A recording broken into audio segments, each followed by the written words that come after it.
Media લાઈવમાં આપનું સ્વાગત છે। મહુવા શહેરમાં વશિષ્ઠનગર સોસાયટીના રહીશો દ્વારા મામલતદાર કચેરી ખાતે આવેદનપત્ર પાઠવ્યું હતું। વશિષ્ઠનગર રહીશો દ્વારા આજે મામલતદાર કચેરી આવેદનપત્ર પાઠવ્યું છે।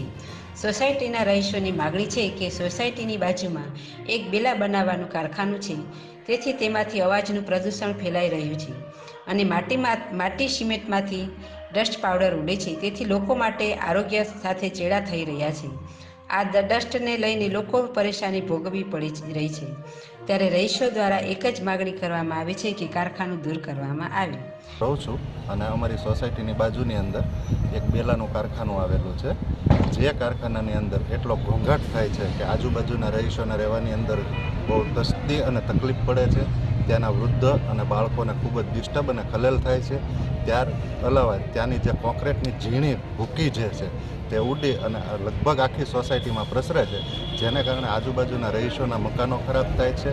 ઝીણી ડસ્ટને કારણે આરોગ્યને નુકસાન થાય એવી બધી થાય છે, જેના કારણે અમે આજરોજ તારીખ 2/9/2022ના રોજ મામલતદારશ્રીની કચેરીએ અમે એન્કર સંજયબેન ઓઝા, રિપોર્ટર ભાવેશભાઈ ચૌહાણ, આઝાદ મીડિયા લાઈવ, મહુવા।